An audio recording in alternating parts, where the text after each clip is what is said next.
Hello. Uh, this is Devlin.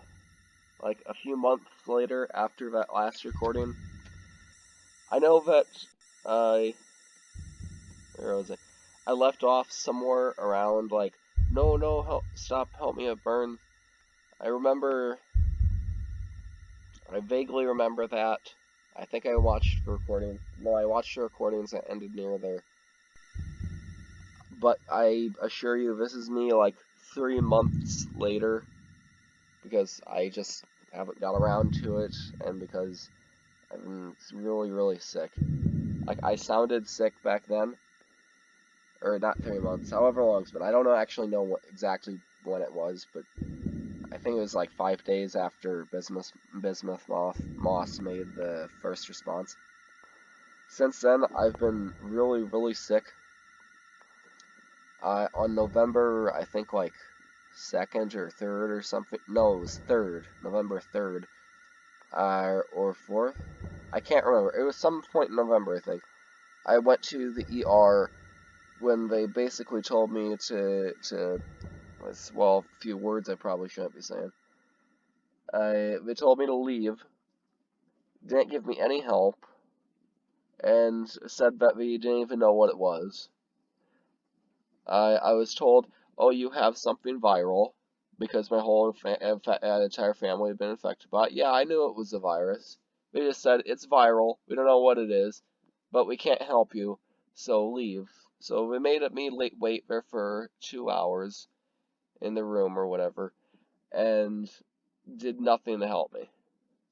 So I officially hate the emergency room. The emergency room is shockingly useless. My family went in there too. We had it real bad. We were really sick. I feel like I might be getting a little bit better. I have had many bags filled with used toilet paper from snot. I've not been well at all. I had hard times breathing, coughing. I still am like that, but I'm feeling. This is like the first of the best day I've had in a while, I would say. So I'd like to take this opportunity to make the recording that I want, to finish up where I left off. However, whenever it was that I made the recordings for the thing last time. So I'm gonna. I don't remember the exacts. I don't. I actually have. Again, I haven't been well, so I haven't been on my computer a whole lot, or even online. I. But I have.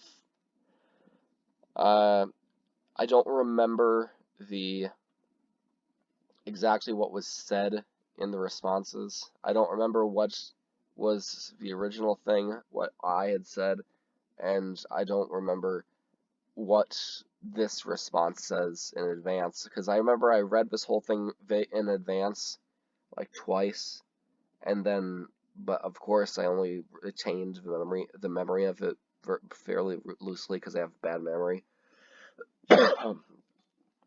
So I'll just be reading through this and trying to remember it pretty well.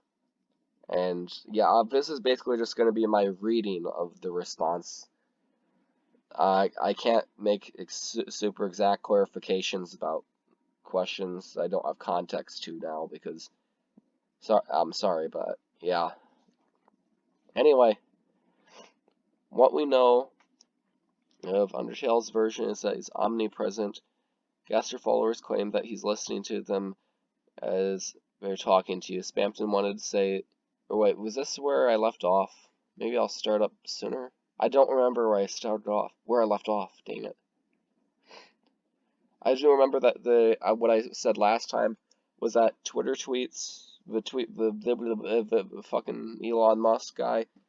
I remember I said that Flowey Twitter takeover didn't count as canon, but Gaster's might be considered canon, or like an adjacent canon, weirdly, because he's weird, I guess. I don't know how else to explain it. Like, Toby Fox wanted to make, like, a point to say, oh, I blacked out this, that, or another thing to almost justify it. And then later on, the link that it gives us is to survey.program, where we essentially encounter the same voice, making it roughly the same voice, survey program, and the Gaster Twitter takeover. So I don't know. I think that's where I left off at, and I was saying that that might be canon, but it also might not be canon. But the Flowey one definitely is not canon. And if the Gaster or Twitter takeover one is canon, then it is Deltarune's version of Gaster, not Undertale's. I assume. But then again, I don't have full knowledge of the game. I think. Also, what of the tweets, blah, blah. Yeah, that's where I left off. Genuinely, I hope this doesn't sound rude, since I don't mean it to. With that, and the reference to man who speaks and not man. Susie's post-Spamton hand seems to be confirmed are a Gaster motif, even if we haven't seen the Winged font yet. I don't know for sure about that, because it's also possible, it's very possible, that Gaster is, like, how do I put this, not the only character that we're being misinformed about. Like, what if there is another character that speaks in hands that isn't Gaster? Like, even though we hear it in Undertale, what if this is just like some omnipresent Cthulhu thing instead of literally Gaster? It's just like a tangential thing to Gaster. It could be. The hands thing could be. But I don't know. It could also just be like a fan interpretation. But then again, Toby Fox is influenced by the fandom. And he's said this before, where the fandom has affected him. Hi, Kyra. Up, up, up. Good girl. Thank you. I'm recording. Yeah. Yes, you want to be a part of it? Okay. What we know about Undertale's version is that he is omnipresent. Gaster followers claim that he's listening to them talk as they talk to you. Sorry. Excuse me. Gaster followers claim that he's listening to them talk as they are talking to you. Spamton wanted to say at one point, wanted to say something at one point, only to stop himself and apologize to seemingly nobody before screaming, "No, no, no! Help! Stop! Help me! Stop me! Burns!" But so if Gaster is both in Deltarune and an Undertale and doesn't want to be remembered, why? So while my theory is that Gaster is revealing himself, yours is that he is hiding himself. Perhaps he is. However, note a few things. Gaster followers say that his falling into his creation was an accident. Gaster presumably spoke to us on Twitter. Deltarune's original file name indicates it is such was a survey program, and Gaster presumably speaks to us, the player, through the Vessel Maker sequence. Those don't strike me as evidence he's hiding himself. Maybe he wants to keep aware of Mr. No, I really. Oh, I remember talking about this. Also, I don't know why. I don't know what to insert this. So when to insert this, so I'll say it now. I once read a theory that Gaster was a human in real life, like IRL, not a video game, and fell into his creation of Undertale, later falling into Deltarune's Dark World as well. So I get that you're not taking that seriously, and I'm not gonna take it seriously either. But yeah, that reminds me of like old creepypastas, like, oh, I wrote a creepypasta and then I fell into it, and then I saw the rake hiding behind my windows. That's kind of like what that reminds me of. That's fun. That's a fun way to think. Where was I? Uh, follow his creation and then later. I don't think that's true, but the idea that, yeah, I never thought you were, I know. Because, yeah, first of all, that would have to mean it's Toby, and Toby is very much still here and alive, for one thing. Unless he stole it from Gaster, in which case, Undertale properly belongs to Gaster. Hmm. I don't know if that's true, but I don't think it's true, but the idea that he's trying to escape back into the real physical world is interesting to me, and I wanted to mention it in case I refer to it later. The reason the Gaster follower doesn't want to keep talking is that they think it will be rude. They seem to either revere Gaster or fear making him angry, perhaps due to knowing that he is powerful somehow. Or maybe they're aware that Gaster doesn't want them to know of him. Well, I don't know. Well, no, it's not that he doesn't want them to know of him.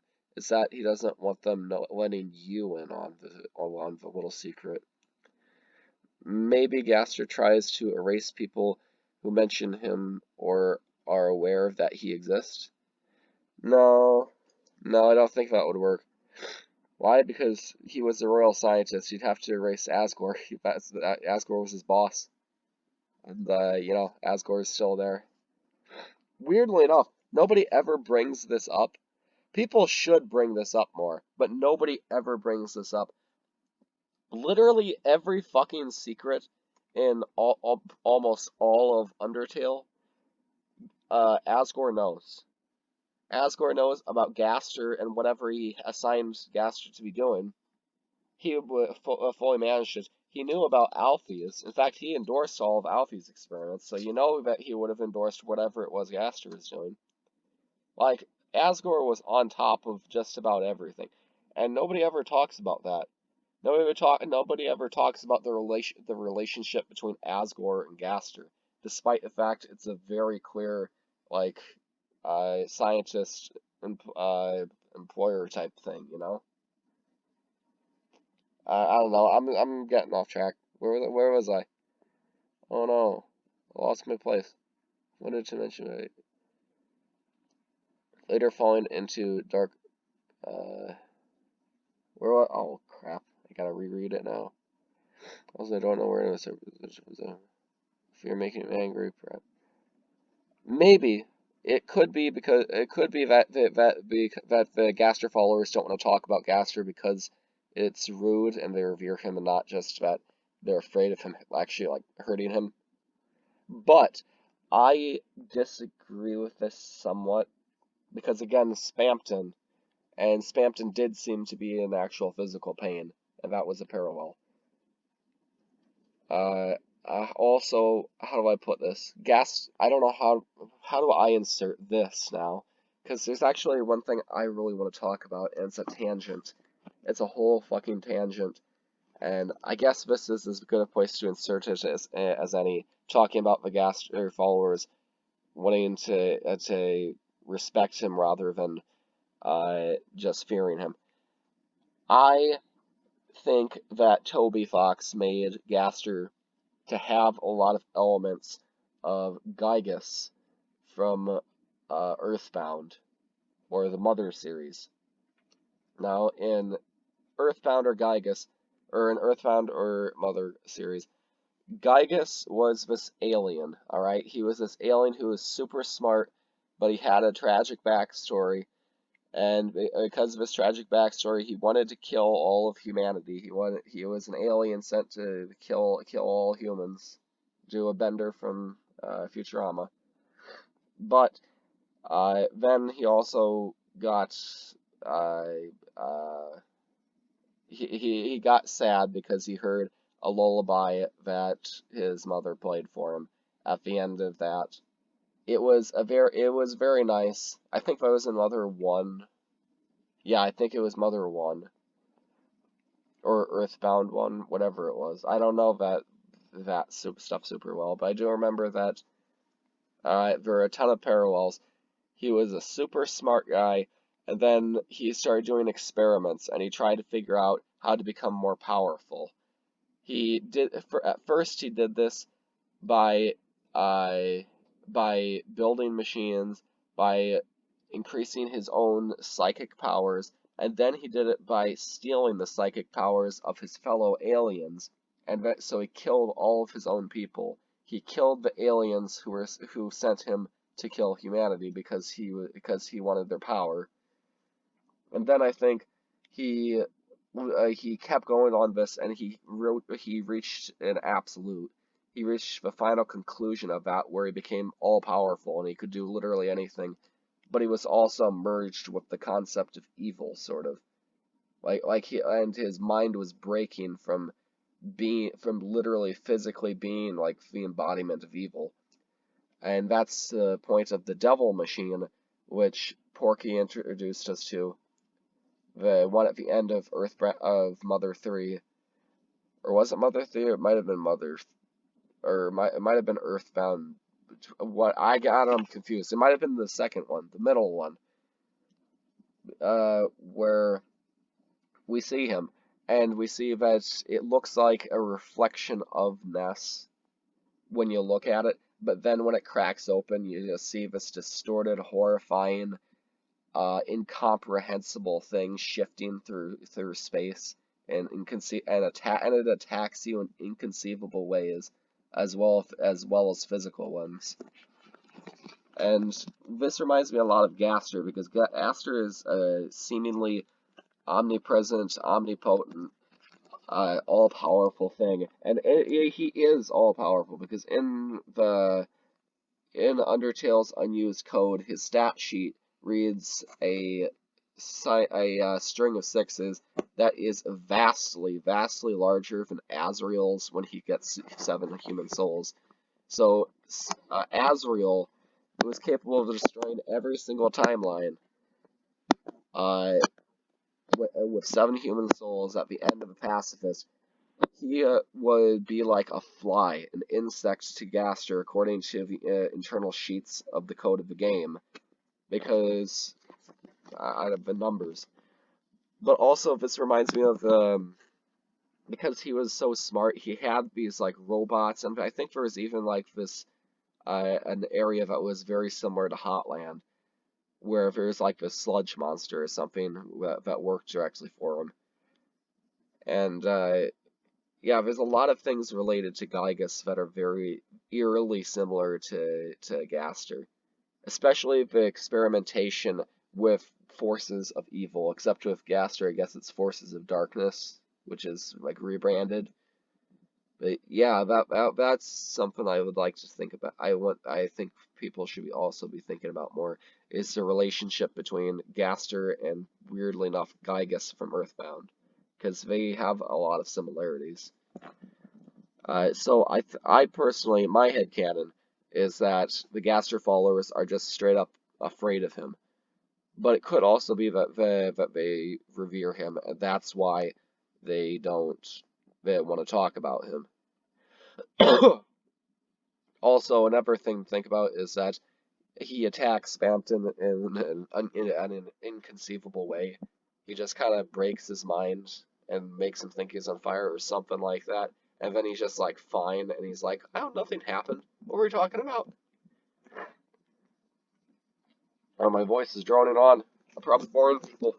Oh, I'm so boring.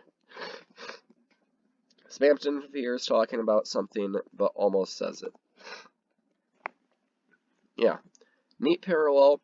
If the Goners are Darkners, oh yeah, I forgot that's the thing that he said a long time ago, was Goners being Darkners. Maybe Gaster is some sort of deity or Darkners to Darkners in general. I don't know about that, because he was a scientist. And if a scientist is just a guy who's smart and thus uses a knowledge to achieve stuff, I think pretty sure that other people could also achieve the same thing. So I don't think that they would look to him like a deity. I think they would look to him as like maybe like a captain or a leader or something. By that logic, I think. Because some kind of tragedy happened. Some kind of tragedy happened to make all these uh, people to make all these things happen, to make the uh, the goners the way that they are. At least I'm assuming. I think that the roaring will turn all of the darkness into statues, but also scatter everyone like how Gaster is scattered.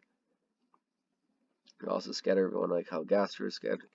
After which the whole world is consumed by darkness, which has many weird properties. That's true. We don't fully know the extent of saturated darkness, I think.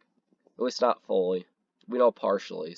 We know some things, but Toby could also just introduce new details as he goes along. That's the thing I said. Wait, yeah. Turned into, because it's in quotations, turned into statues and then scattered. I feel like turning into turn into statues and then scattered. I feel like turning into statues would be an unnecessary step then. No, not really. Then turn into statues and scattered. I feel like turning into statues would be an unnecessary step. But, well, no, because imagine there's it's been done before a million times where where things are like sink into conceptual darkness in media, and it acts like a liquid or something where we're like trying to claw our way out of it. Yeah, it's like an old trope. It could easily just be like statues then sink down into darkness, literally like a liquid. It could be just as easy as that. Uh, but maybe it's like if they stay as statues too long, they'll scatter. But if that were the case, why didn't Rouse mention it when Lancer or Rules turn into statues? Because what? Because the land isn't saturated in darkness. It's just them because they're not compatible with the current dark fountain. You know, I mean, because it's only going to happen to them, nobody else. If there was saturated darkness everywhere, causing the roaring, that would be the bigger issue, and he would be talking about that. But that's not what he was going to be talking about because he just needed to deal with Lancer and Earl's card. I think that answers your question. I think. Again, my voice is monotone because I'm clogged up with mucus, but like creating whole worlds or giving secret bosses powers over dialogue. And again, this is because the secret bosses do have some level of control over the dialogue in the boxes during the battle, where where enemies aren't normally supposed to be able to influence. Indicated by images dot depths being in Jumbo's background. Yeah, that's what I try to do is to assume that maybe Jumbo's prison has something to do with the depths, like it's located inside of, which could be like an extra dimension or something. The image used for dark fountains, the image used for dark fountains as a vessel creation area's image. In other words, Jumbo's prison is inside of the depths, and he has some level of control over the narration. This weird property might be what allows goners to show themselves briefly in Undertale depending on the fun value. Yeah, I never theory, but I heard sometime after this was in like September or October or something like that. Somebody else made a theory about why that happens, and they said that they described it as like gas in a vacuum. A stray few particles hit here and there, except it's throughout time and space, which means you literally had to reset time and experience a different time and a different outcome in a different space in order to get certain outcomes, which made outcomes more certain than others, which basically meant that like you had to run into particles in a vacuum, which is why you never encounter Gaster because he's so rare, but you can rarely encounter these other characters because they're scattered, if that makes sense. Look up the video explaining fun value and the goners. It was a theory made a few months ago. Guess or not a few, but like a couple. It was a pretty good one. I liked that one. Uh, okay, I'm gonna be honest here. I'm pretty confused by this part. Are you saying that Jevil created slash changed the inside of his prison, or that the prison is his world entirely? I always figured his battlefield was just a video game logic. Small spaces are bigger on the inside, and the odd background was meant to convey his chaotic insanity. Well, both can be true. Like it's not supposed to, or sorry, it's not, or like it's not supposed to make much sense beyond the spinning elements that mirror the spinning or revolving motif. Also confused by your point about narration. If the secret boss has gained control over narration, why isn't Spamton able to stop the glitching? Shouldn't he be able to control that? It's because he can make weird things happen in the menu. Well, I don't know how else to explain it. There are a few dialogue changes in the menu of the battle theme where enemies shouldn't be able to affect at all, but for some reason Spamton and Jevil are able to some small degree. They're not able to like just send you messages or whatever, but they are able to make certain things appear. I can't remember what they were right now, but I think that you could probably look them up online. Uh, yeah, the thing I was saying about the Jevil's prison, just saying that maybe his prison is located like in the depths. I was just saying, or how do I was, or changing inside of prison. No, he's not changing inside of his prison. What I'm saying is like, Sham, how do I put this? Located him outside of reality or outside of his current dark world. He like disconnected him, and I think that a lot of care and thought was actually put into this, into the background, and into the placement and all of that.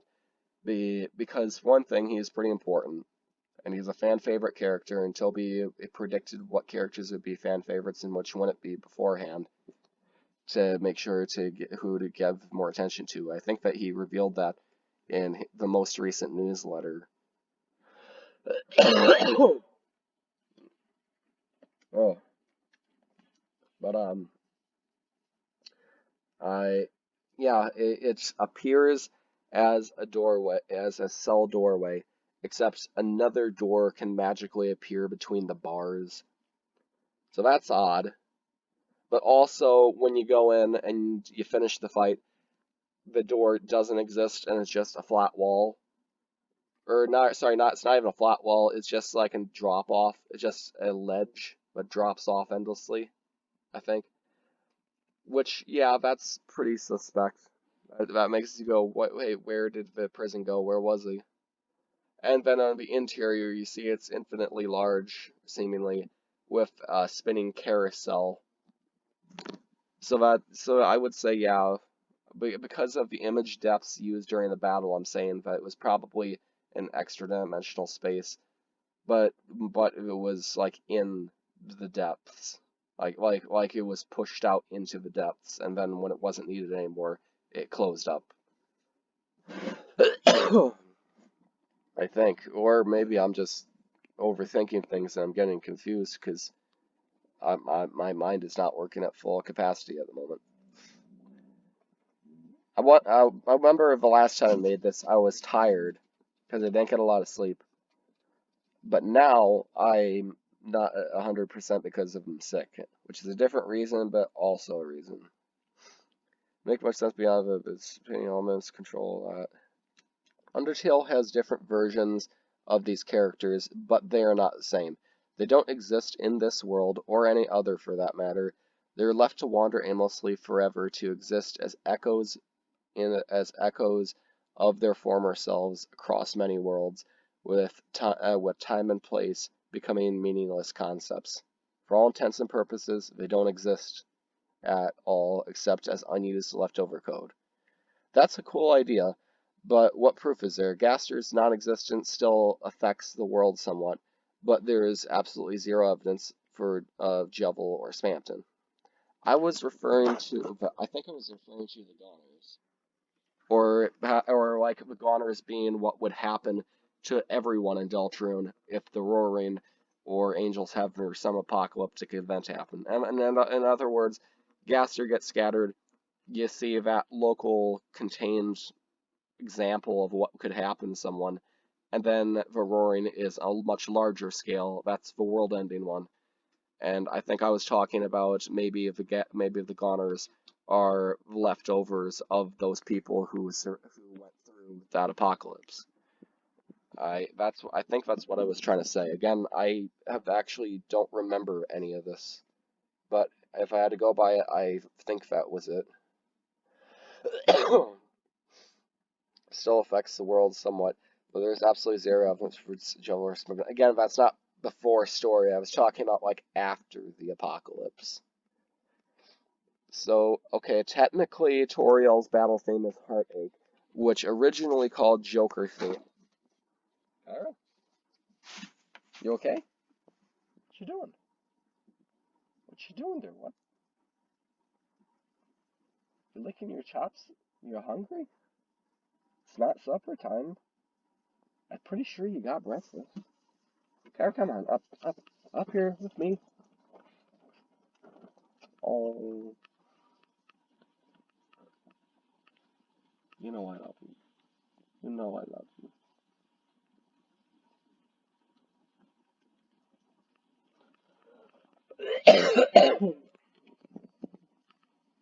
Oh, big yawn. Big yawn for a big puppy.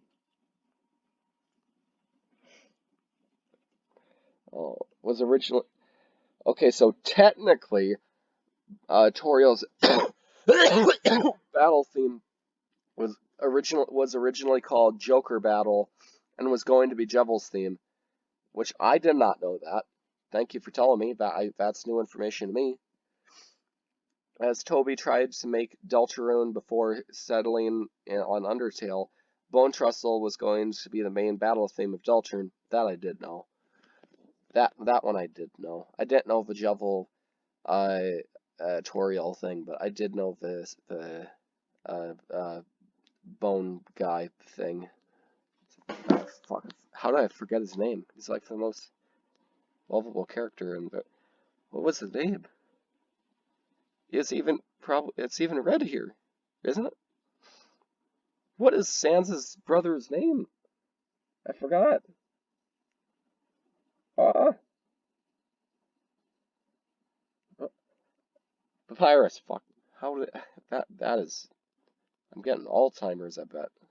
No, maybe not, but still, that's a scary one. Not remembering Papyrus. Montrose was also going to be the main battle theme for Deltarune. There may be one or two other things I'm forgetting, but I don't think that counts as evidence of Jevel, and we still have nothing for Spamton. Again, I don't know what you're talking about because I was talking about the effects of the apocalypse causing the Goners to happen. In other words, the Goners were just people from Deltarune, or remnants of them after one of the apocalypses, either Angel's Heaven or the Roaring. Probably the Roaring, though. Weirdly, again, that's also kind of odd.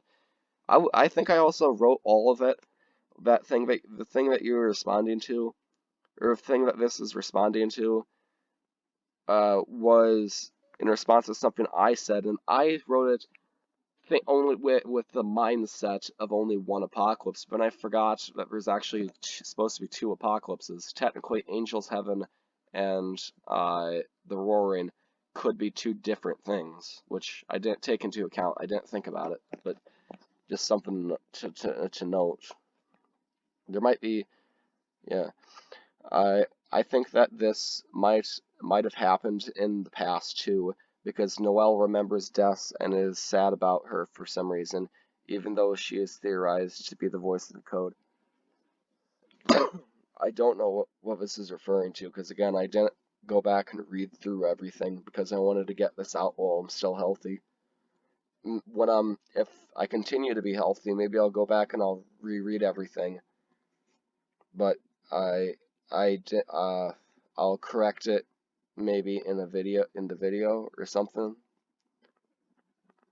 I don't know. I don't know what this is referring to because I'm sorry. I should have read it, but I just been sleeping every day.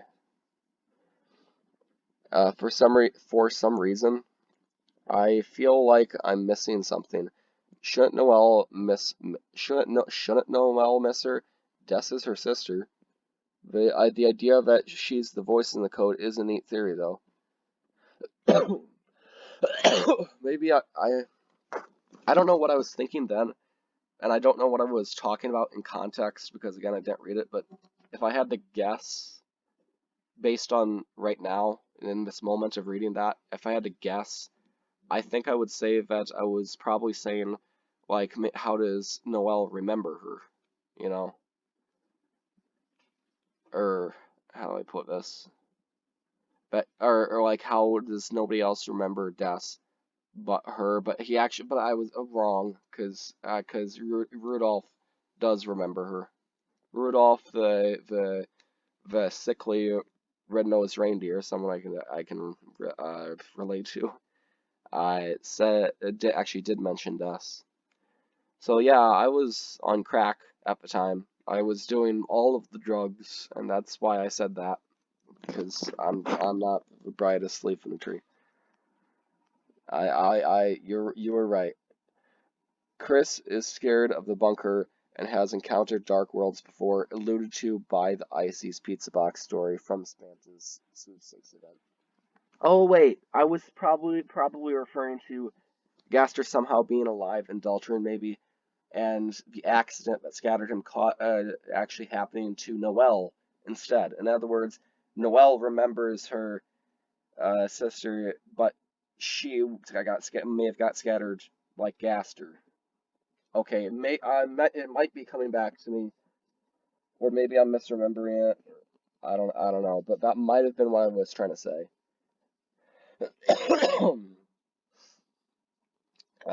Scary and yeah, she has definitely encountered dark worlds before because of Ices. I think because Ices is being built up somehow. I don't know why, but ice for some reason Icy is important. Story from Spampton Sweepstakes event.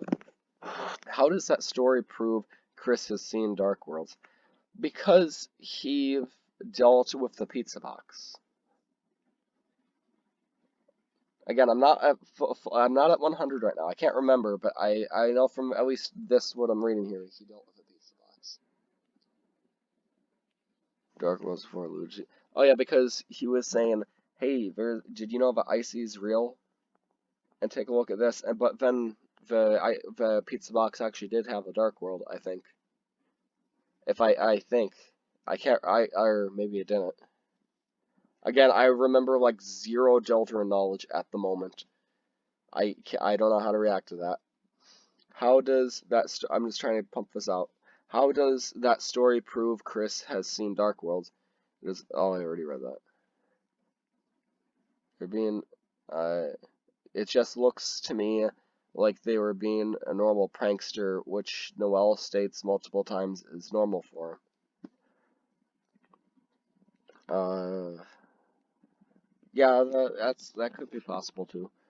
The part at the start where it was dark and Icy's winked still doesn't prove anything about Chris.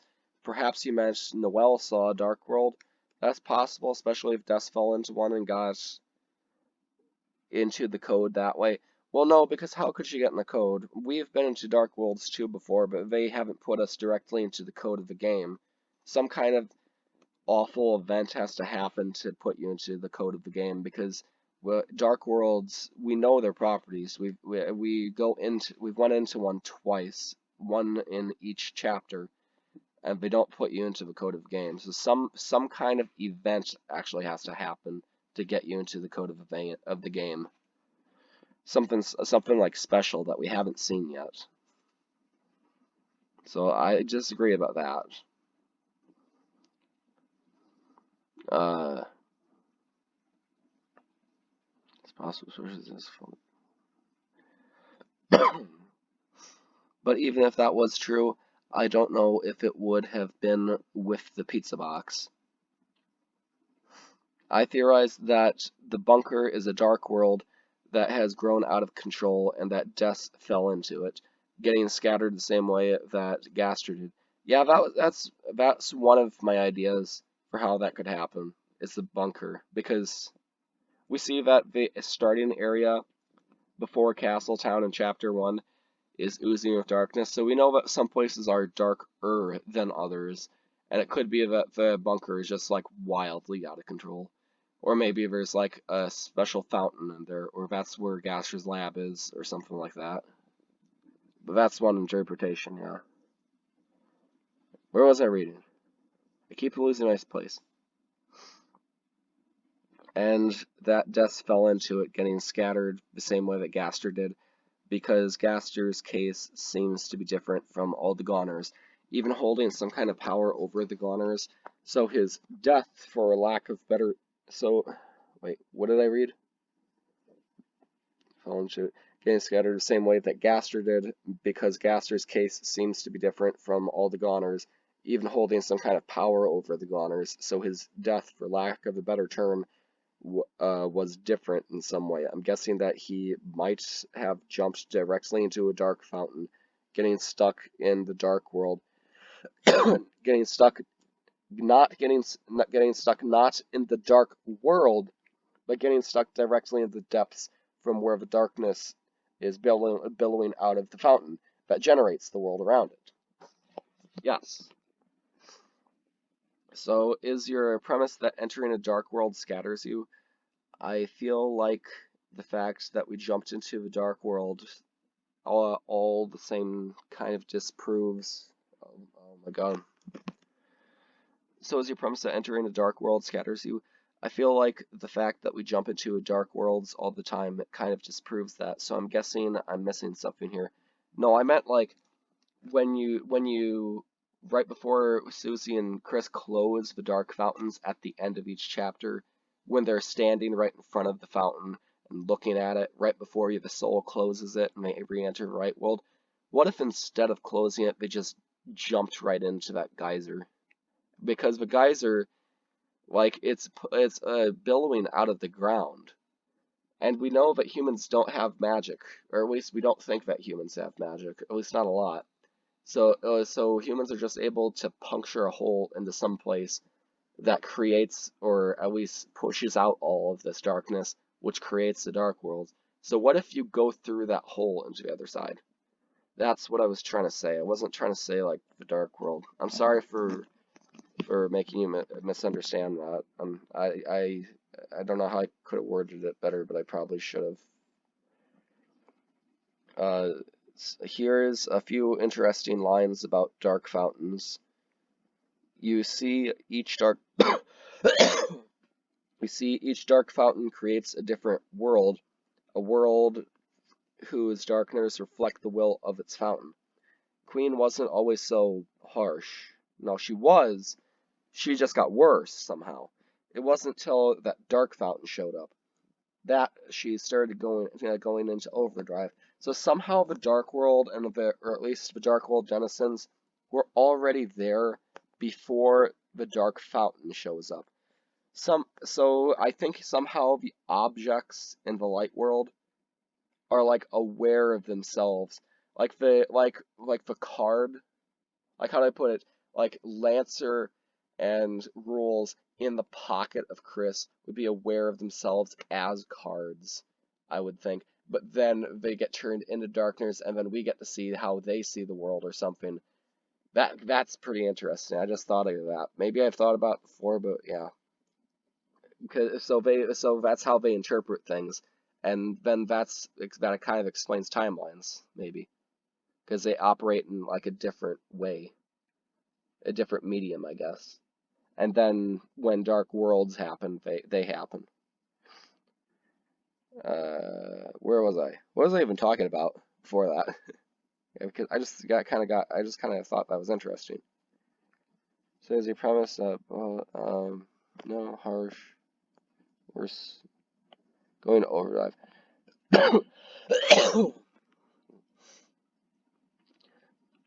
So I guess your idea is that if a dark world is too powerful, it can swallow people up. Maybe Gaster jumped into a dark fountain, and later on Des fell into a dark world with a lot of dark fountains in it. I say this because of the darkness totems and other darkness named sprites. Okay, so this is referring to the core. Darkness named sprites found in the core of Hotland.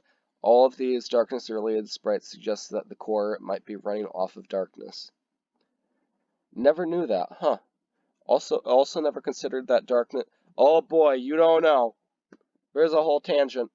I think I made it. I made that tangent in the recording. I think I listened to it the other day. I'm pretty sure I made a tangent about it, explaining my theory. This is actually like a pretty strong theory that I have.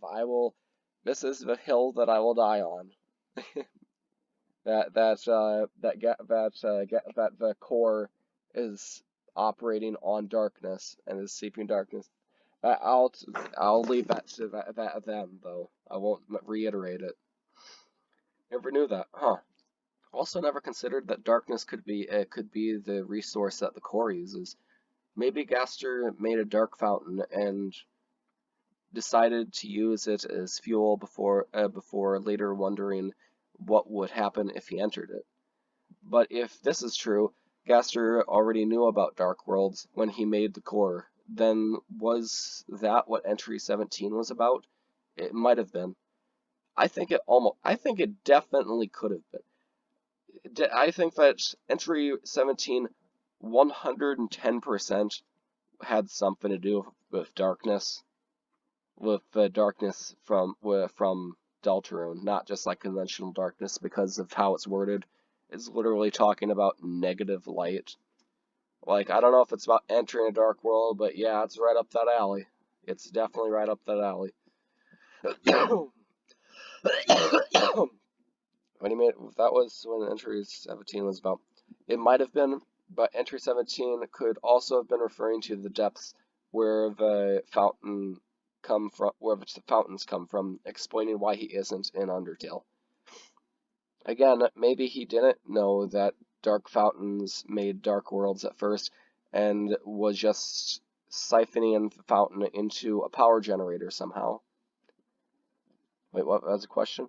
Again, maybe he didn't know that dark fountains and made dark worlds at first and was just siphoning the fountain into a power generator somehow. That, and it's weird.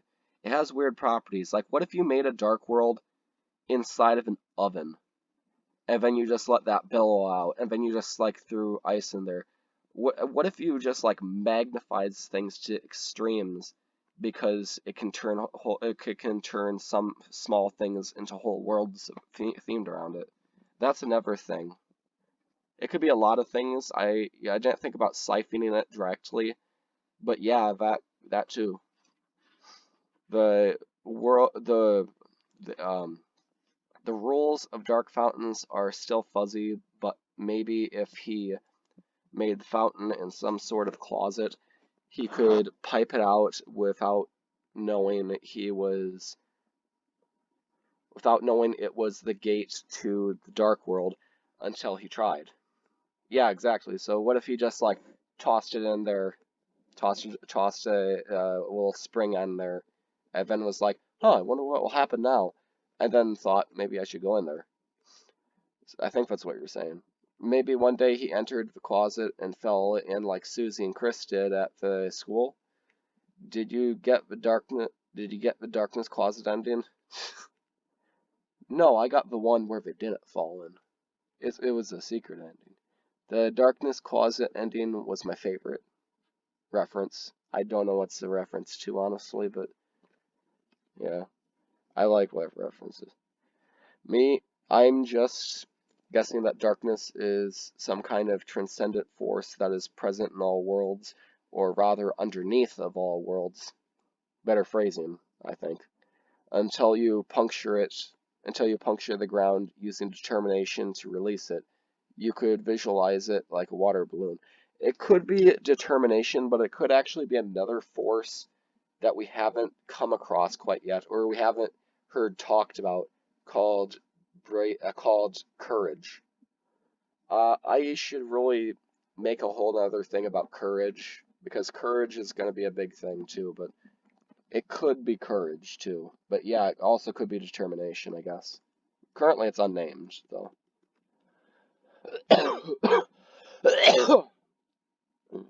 Oh wait, am I saying this? I'm saying this because it's in quotations.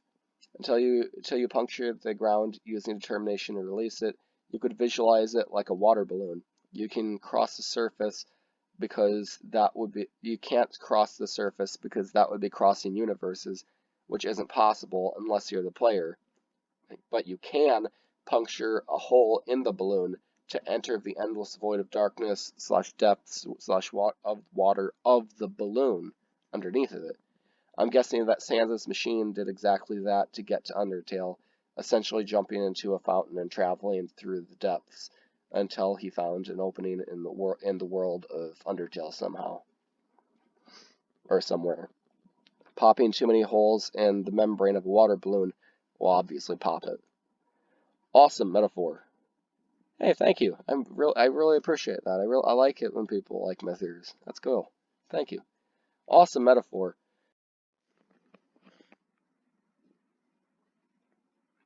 Sorry, sorry about that. My computer storage ran out, and I had to delete the file I just recorded after moving it to an external hard drive, obviously. So now I'm gonna get back to where I just was a moment ago. I'm just guessing that darkness is some kind of transcendent forces present in all worlds, or rather under blah blah blah blah blah blah blah. Popping too many holes in the membrane of a water balloon will pop it. Awesome metaphor. Again, thank you. I really appreciate that. Honestly, this comparison makes it even easier to visualize it as a source of power, like oil or something. Gas leak ending? Real? Oh fuck, I remember that. Oh, I remember that after Chapter 2 released the gas leak video. There's always got to be one of those where it was it all just a dream. Gaster discovered darkness, used it to power. Gaster discovered darkness, used it to power the core, and maybe went to check something about it, and fell into a dark fountain. Since he didn't have anything to protect him, he dissolved in the water of the balloon. He doesn't exist, yet he's everywhere and touches every part of the balloon, every universe. He can't get on top of the balloon without a leak or dark fountain, but is always underneath the surface. Sans, on the other hand, had a machine to protect him from dissolving in the darkness until he punctured through to Undertale. Perhaps exciting from the dark fountains in the core. Excite? Oh, the darkness until he punctured through to Undertale, perhaps exiting from the dark fountain in the core. Yes, that was what I was saying. Or maybe not directly from the core, but essentially through that concept. But yeah, probably through whatever dark fountain is already open on that side. It kind of have to be open. Unless you could puncture it from the inside, but then I don't know. I don't know about that. I don't know about that one. So yeah, it would have to be through something that's already there, like Gaster's Fountain. The Titans are likely the creatures that don't live on the rubber of the balloon at all, but inside the depths itself, like a big fish. Well, if the land is flooded, then the fish can swim there too. Maybe Gaster will come back as a Titan. When something is dissolved in water and the water starts to evaporate, the dissolved stuff, like salt, is left behind. Maybe Gaster... Oh shit, I didn't even think about that. But yeah, that's kind of like what I was getting at with the monsters from Undertale are Darkners, or pseudo-Darkners theory. I think, again, if I've edited this so that you've already heard that theory, this visualization makes a lot more sense. What you just said about salt being left behind after you've evaporated everything. So this is what kind of why it makes sense that they turn to dust. Behind is left behind. Maybe, sorry, let me reread that. Maybe Gaster can come back as a Titan when something is dissolved in water and the water starts to evaporate. The dissolved stuff like salt is left behind. Maybe Gaster can reform once he's no longer trapped in darkness. I don't know. That's up to Toby.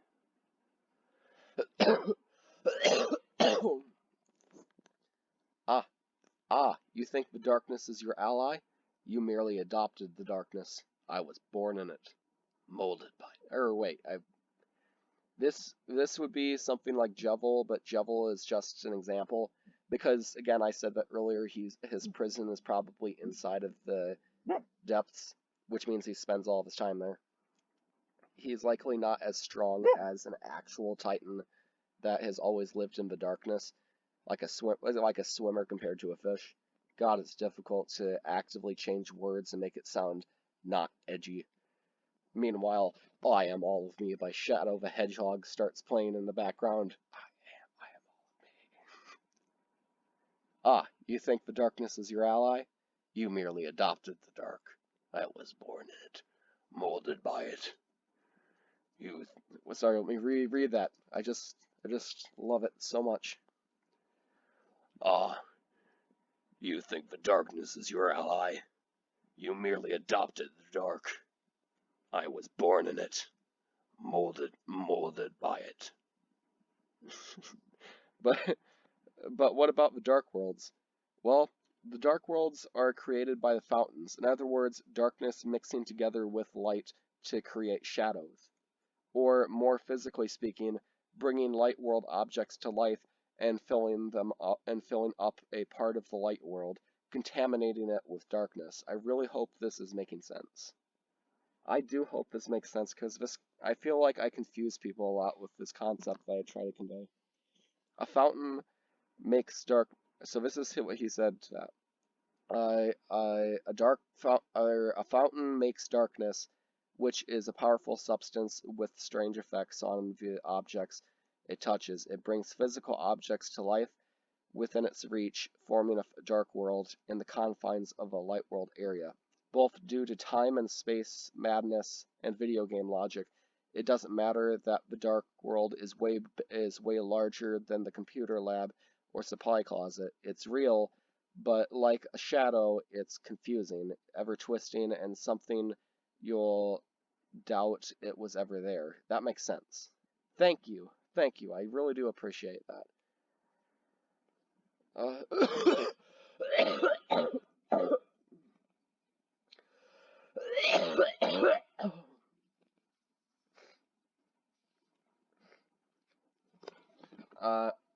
Too much darkness, like a saturation effect. Too much darkness is just as blinding as too much light, hence why they must live in balance. I am so sorry. I didn't quite realize how much I wrote. Yeah, I did write a lot. But now that I'm looking at it, it's kind of a lot, isn't it? I guess I tend to ramble and get lost in thought while making connections in the lore. I have got lost and rambled and gotten off topic way more times in this one recording than I can count on my hands, I think. I don't know, I wasn't actually keeping track, but it's probably more than 10. I don't want to bore you. You didn't bore me. This is really cool stuff, and I've been meaning to figure out what I thought about with the Dark Worlds. I hope I didn't bore you with this response. Brother man, I'm telling you right now. I don't ever get tired of Deltarune. Or at least very rarely. Because I love theorizing. I love thinking about things that I like. Now that was where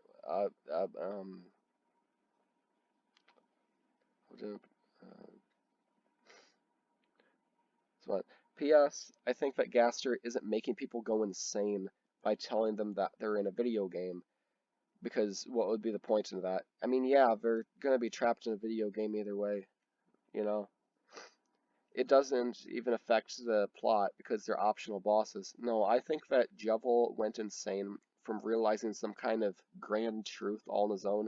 Yeah, I think that while we can theorize all we want, we can theorize until the sun goes down and figure out every single possible iteration of what the story could possibly be based on the information that we currently know.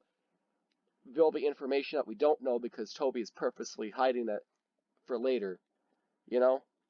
I think that there's some kind of grand, awful, horrifying thing that we don't even know about, you know? Like some kind of cognito hazard thing that we don't know. Okay, not that, but you know what I mean. Like, I think that's at some point Toby is just going to be like, you guys were all thinking about Gaster when you should have been thinking about Orgalorg, the alien, or something. Okay, not literally that, but you know what I mean. He's holding his cards close to his chest, and as he plays them, he's gonna reveal things that's gonna keep the fandom interested. And that means that he's gonna throw curveballs that are gonna shake up the models that we currently know about what the game could potentially be, and especially with releasing chapters. I think it was just 3 and either 3 and 4. No, I think it was just chapters 3 and 4 now, and 5 is going to be later. That means he has to still hold things that we aren't going to be able to guess about chapter 5, which means that there are things that are just impossible to know, even if you perfectly put together every piece of information. You know what I mean? I think that's totally true. That is realizing some kind of grand truth on his own, and maybe Jevil already knows all of this stuff because Jevil knows what Toby Fox wants him to know, so that he's crazy. The main point of my post was that Gaster wanted to recruit someone to help with a goal, but I haven't completely deduced that goal yet. I might try to figure it out later, though. Like I said, there might not be a goal, but there also could be one, but we aren't going to know about it. Like there was this thing I watched recently called the Amazing Digital Circus.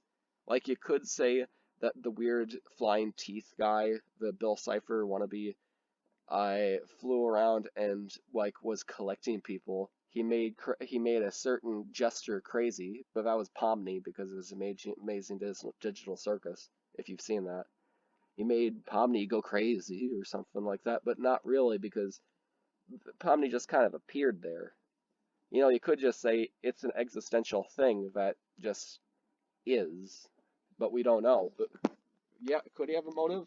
Could he be the driving force of the whole plot? Maybe, but also maybe not. And that's kind of the point of it. Like that, like you get what I'm saying?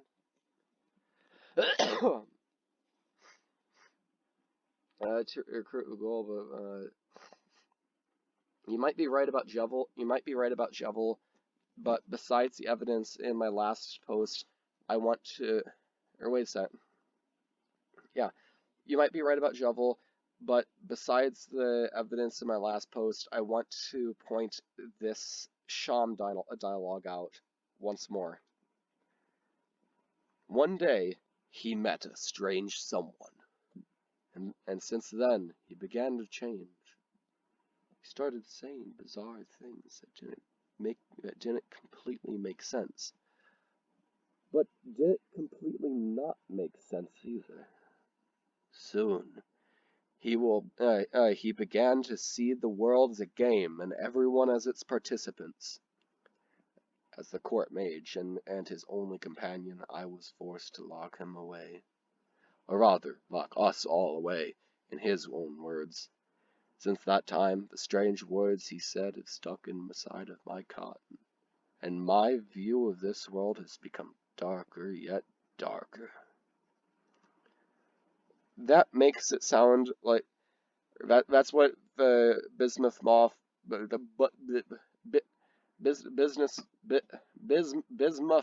MismuthMoth wanted to say about about Sham's dialogue about Jevil. Yes, That makes it sound like someone brought him the knowledge slash idea that life is a game, doesn't it? No, I think it brought him some kind of knowledge. It may have drove him insane, but it's also possible that he didn't. Kind of like in H.P. Lovecraft's Cthulhu Mythos, it should be thought of not as just like this existential thing, but it should also be thought of as like a sci-fi aliens thing. What if you just came across a horrible extra-dimensional being that shook up how you understood the world? And it just passed by you for whatever reason to gobble up some souls and then leave or whatever, and then you just had to reconcile with the aftermath, you'd still be crazy. Technically, that's an interaction where somebody met someone, and then went crazy from it because their view of the world changed, without it even being intentional. Or it could be unrelated. You know what I mean? Like it could just be that they saw this person and then realized something, and then they realized more, and then a thread unwound the cloth kind of thing, you know? Oh, I'm dying. That makes it sound, doesn't it? Spamton, though, definitely had help because of all the phone calls and stuff. But I think that this is likely Mike because of the Spamton sweepstakes secret, where Spamton gets really mad at all of the Addisons slash friends, that Addisons slash his friends who betrayed him. Air quote friends. Mike, except Mike, which was actually hidden and had to be highlighted to be seen. Yeah, so I think that the person on the other end of the phone call could be Mike, or it could be some other character that we haven't met before, or maybe Gaster. It's somebody who wants to talk to Chris, maybe, or maybe doesn't want to talk to Chris, because no, it's not him. Sorry, I got confused there. I was thinking about how Spamton says, but it sounds like we're trying to talk to you, but that's not. But that's not in relation to phone calls. So sorry, I was wrong about that.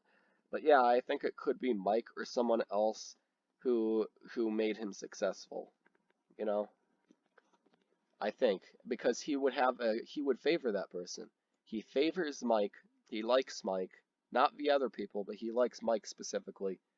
And someone made him really successful until they didn't, or until the Addisons did something to sabotage it, I should say. So that's why I say that. It's actually hidden in that. Like I said in my last post, Mike very well might may have been. I just sorry I didn't read that this time, but very well may have been the one to bring him and glory. However, even if that's the case, it still seems like that final phone call was Gaster giving terrifying knowledge.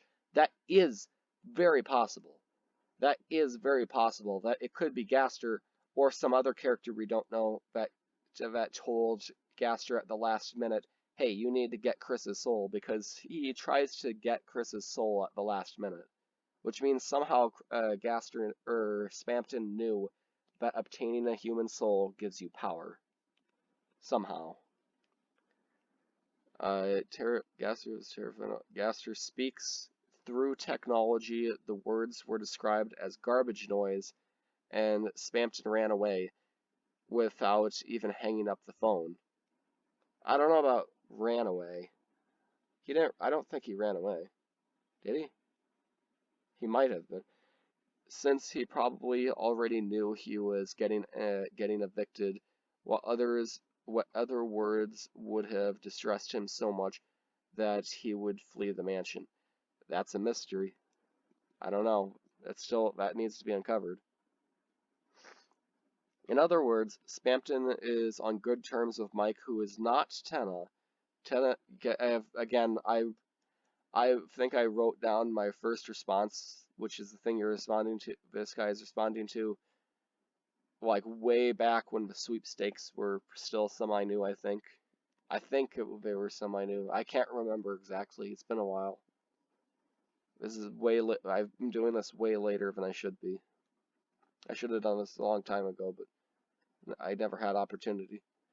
It's probably the TV-themed guy that Svampton warns us about, saying that he's untrustworthy. This makes me think that this Mike guy may have been the voice on the phone. No complaints here. It's a good theory. Understandable.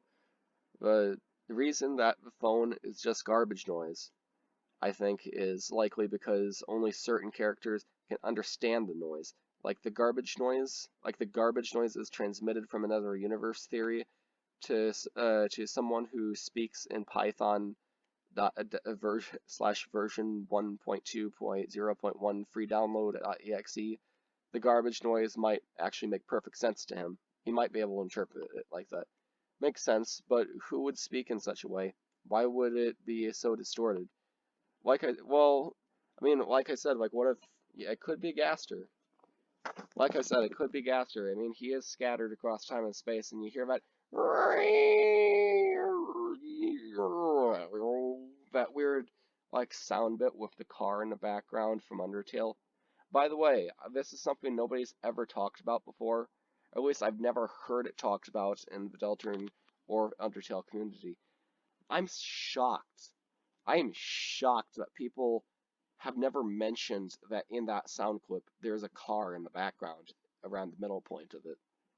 I'm still surprised nobody has noticed that there's just a car in the background, but I don't know. Maybe I should talk about this at some other point. Maybe there's people who have questions about that I can answer. I recommend you look up the video called Nihilism and Deltarune, or Deltarune and the Void, or something like that. It explains how the secret bosses are two different responses to the meaninglessness of life. Because I know that your theory engages with the Gastrodrove, Jovel, and Spampton Crazy idea. I really think this video could be interesting for you. I don't remember it super well, but I do kind of remember that it was a pretty good video. Thanks. I've definitely looked up. I've definitely spent a lot of time thinking of them as responses to nihilism, so I'll have to check out those videos. I'm glad to help you. Once upon a time, a legend was whispered among shadows. Who started that legend? Somebody had to have known, and because Rousey assumes, assumable,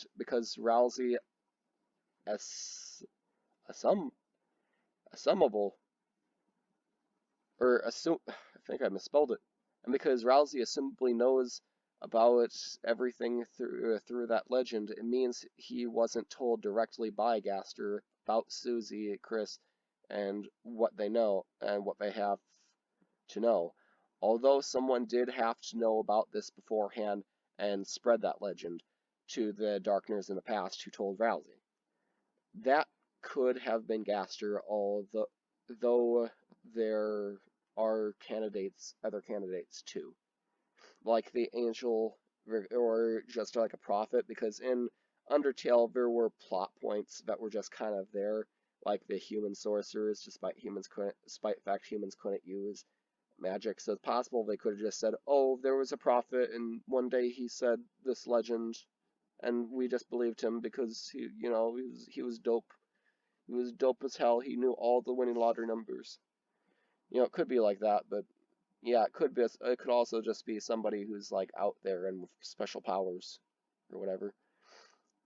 That's another good point. The legend was foretold by time and space, which lends to the idea that it's Gaster related. Oh yeah, it's a good point. Time and space was never part of it. I forgot about that. I'm done. And this was a lot of fun to read. If you want to respond again, feel free, and I'll play theory tennis for as long as you continue enjoying it. That'll be a long time, I think. But not right now because I'm sick. I can't emphasize that enough. But there's no pressure to, and if anyone has questions or comments, feel free to let me know. You don't put in pressure, but I put it on myself because it's been months, and I think I deserve it because it motivates me and it gets me going. If it gets me going and if it motivates me, I think it's probably good for me to have a little bit of pressure sometimes. because I wish I could have done this sooner. Hey, quick theory to throw out here. I think I figure out who the player is in Deltarune. We are a monster. Oh yeah, I kind of remember writing this. Again, sometimes I just write things and forget about them, but because I think about them. But yeah, I just remembered this. Okay, we're a monster. Okay, come on now, hear me out. In Undertale, Flowey becomes Omega Flowey after attaining the 6 human souls, right? And what did he do after his speech right before his battle with us? He saved. But not only did he save, the exact text used was file 3 saved, and he showed us that he was fully capable of making. Yeah. MismuthMoth put me on a whole rabbit hole thinking about the 3 save files in Deltarune and how they could be different souls. But before I thought, oh, this must be like a monster too, because, well, actually, I also thought then, this is essentially like a different version of a newer theory I made, like, I think last month, where it's essentially Chris has three souls, and thus 3 save files, but here I say it's like us, I think. I can't remember, because, again, sometimes I just say stuff and then I forget. I'll read through all this later. I'll read through it. I'll do it. But here's there. I guess I don't actually know what gender MismuthMoth is, but here's the response. Gaster is Gaster. That's a tag. Before this starts, have you played more? Okay. Okay, this is neat. I don't have much to say about it, but I will point out that Omega Flowey seems to be using the Fallen Humans save files.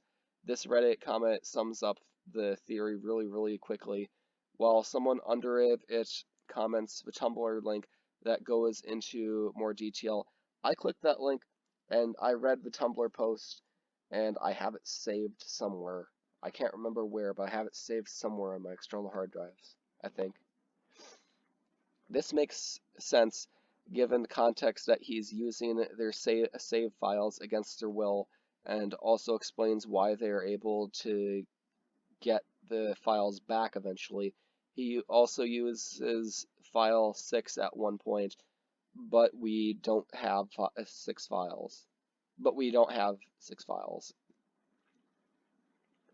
You're also right about the name cutscene possibly just being a flashback. Toby really likes hiding names from us for some reason. That's an understatement. My name is... wakes up before he says Azrael. Frisk? What? That's a nice name at the literal start of the game, so maybe that... so maybe that's what he's doing here. Although saying that Frisk equals Kara is a bold theory, and I can't say I completely agree. I know, not everyone agrees with that.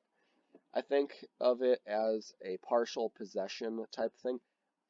That's still a neat headcanon, and it shouldn't get in the way of our theories. That's true.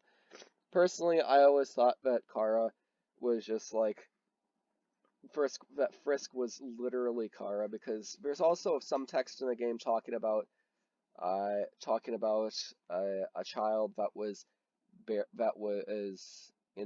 slept in dirt or something like that. I can't remember where it was from, but I remember there's some text that alludes vaguely to Kara being underneath the flowers at the beginning, and it just also sounds so eerily similar to Frisk. I'm sorry. Plus, also technically nobody saw Frisk fall. We only saw that Frisk was there and assumed that Frisk must have fallen from the top down instead of crawling way out of the grave. I don't know. Anyway, and so you think the voice, and you don't have to apologize about rambling. I totally get it. I'm mainly happy to find someone else who loves rambling about Deltarune. Oh, good. And so you think that the voice interrupting in the intro is the angel, that's a good idea too, especially since Gaster, if he is the first intro voice, has stats with the 666 theme, an evil number which would be the opposite of an angel. Well, not really the opposite of an angel. That's technically 666 is the comes from Jewish lettering describing the mark of the beast. Personally, I always interpreted that part of the religion as like you can't assign value to someone's life, but also could be because it's an archaic old religion. But also it could be a translation thing. I don't know. But yeah, essentially, it's generally everyone understands it's the evil number. Also, I don't want to get too deep into the rabbit hole here with these numbers. I did just do a search and find that. Within numerology, angel numbers are number sequences, usually 3 or 4 numbers, that contain repetitions such as 111 or 44444, and or patterns such as 321, 8787. What about extremely long numbers that repeat? That could be fun. What if secretly the golden ratio is repeating? And, okay, I'll stop. And apparently 666 is still an angel number too, which is an interesting thought. Maybe it has a double meaning.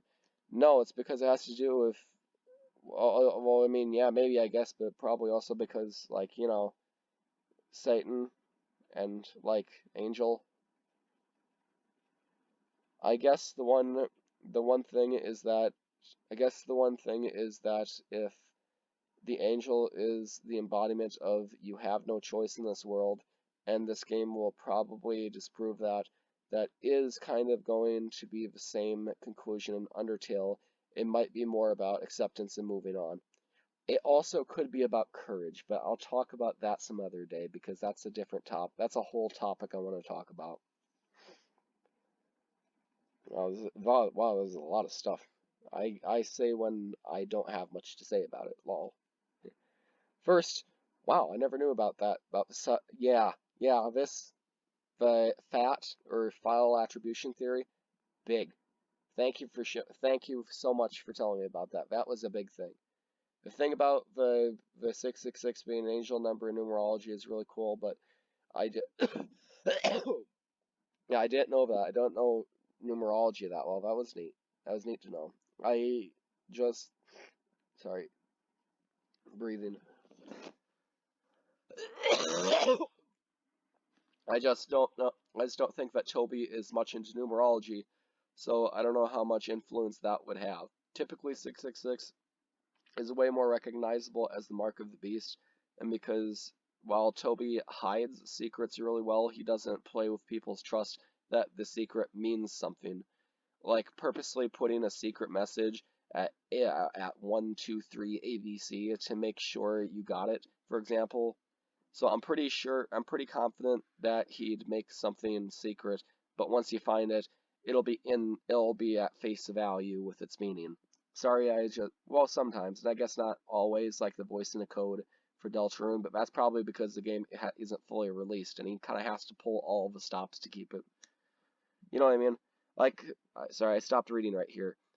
Like that is true, but at the same time, I don't think it applies to Deltarune because he purposefully has to pull all the stops to keep everything secret, because he knows that people are gonna guess the outcome of the game if he lets on too much. I just don't think that numerology will have much of any influence over the story, characters, or anything really. 3, yes and no. I haven't played Amori, but I have watched a ton of videos of it. I watched a therapist play it on, I think it was called Counselor Plays or something, because that was a thing they used to do. I watched Merg play it. It was fun. I've not played it myself yet though because I can't afford it. I can't afford that kind of game. Sometimes I feel like the guy from It's Always Sunny in Philadelphia. You know, that meme of the crazy guy shaking his hand in front of the pinboard with strings. I wish I could get If I can ever get that, I want to make that actually happen. I want to make that a reality. I want to get a pin board. I want to have a printer that I can print this shit out on. And I want some red yarn. And I want to actually enact the fucking crazy guy theorizing thing and to use that to prove my points. Literally, instead of with a document paper on over the internet, I think it would be way more fun for me to literally go the crazy route and do it like that. I would love that. I want to do it. I've thought about it so much before, but I don't have the cork board.